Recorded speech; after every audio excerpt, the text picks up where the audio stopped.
Hello friends, शेंगी kitchen में आपका स्वागत है। आज मैं मूंग दाल के पकोड़े बना रही हूँ। चलिए हम बनाना शुरू करते हैं। सबसे पहले मैंने 1 कप मूंग की दाल ली थी, छिलके वाली, और इसको मैंने 4 घंटे पहले पानी में भिगो लिया था। और उसके बाद मैंने इसको अच्छे से पानी से धो लिया है और इसको मैंने छलनी में रख दिया 10 मिनट के लिए कि जो इसका एक्स्ट्रा पानी है वो निकल जाए।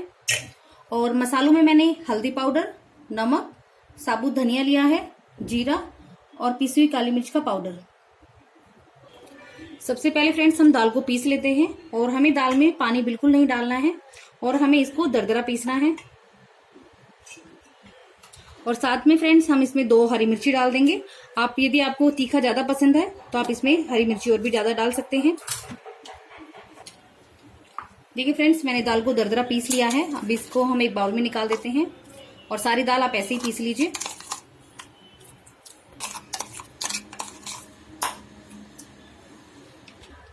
फ्रेंड्स, मैंने सारी दाल पीस ली है। अभी हम इसके अंदर मसाले डालेंगे। मैंने पीसी हुई काली मिर्च का पाउडर लिया है, 1 चम्मच मैंने जीरा लिया है,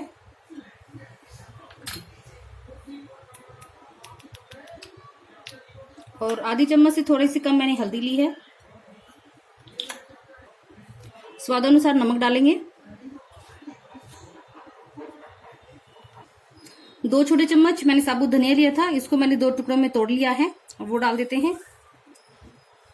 और फ्रेंड्स, मैंने इसमें हरी मिर्ची का यूज किया है, आप चाहे तो इसमें लाल मिर्ची का भी यूज कर सकते हैं। इन सब चीजों को अच्छे से मिक्स कर लेते हैं।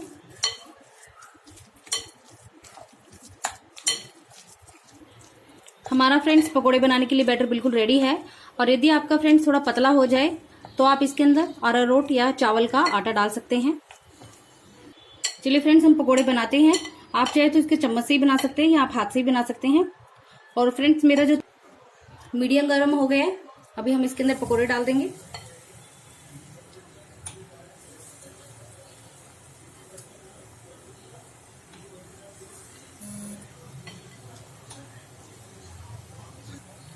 आप थोड़ी देर के लिए पकोड़ों को आप ऐसे ही छोड़ दीजिए।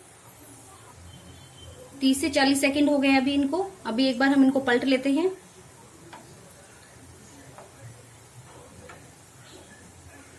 और फ्रेंड्स, हम इन्हें 2 बार फ्राई करेंगे तो मैं इनको कच्चा निकाल रही हूँ। हमारे जो कच्चे पकोड़े बिल्कुल तैयार है। अभी हम इनको निकाल लेते हैं और सारे पकोड़े हम ऐसे ही तैयार कर लेंगे पहले।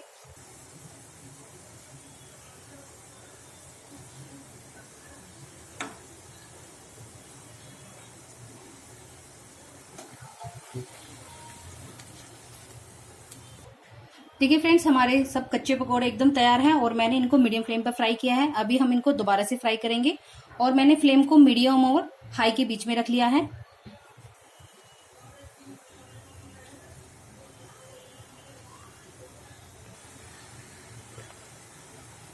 और फ्रेंड्स, आप चाहे तो इनको पहली बार भी फ्राई कर सकते हैं और मैंने इनको 2 बार फ्राई किया है। और फ्रेंड्स, यदि आपके गेस्ट आ रहे हैं शाम को तो आप इन पकोड़ों को सुबह कच्चे बनाकर रख सकते हैं और शाम को आप इन्हें दोबारा से फ्राई करके एकदम गर्मा गर्म क्रिस्पी पकोड़े तैयार कर सकते हैं। देखिए फ्रेंड्स, हमारे पकोड़ों का एकदम गोल्डन कलर आ गया है। अभी हम इनको निकाल लेते हैं।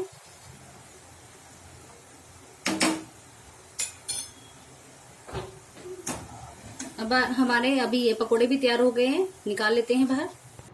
देखिए फ्रेंड्स, हमारे गर्मा गर्म क्रिस्पी पकोड़े एकदम तैयार है और मैं आपको दिखाती हूँ हमारे पकोड़े जो कितने क्रिस्पी बने हैं।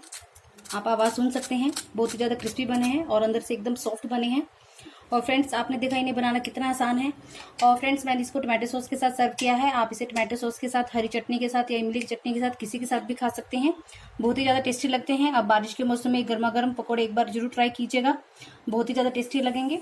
और फ्रेंड्स, यदि आपको आज की रेसिपी मेरी पसंद आई तो मेरी रेसिपी को जरूर लाइक कीजिएगा और मेरे चैनल को सब्सक्राइब कीजिएगा।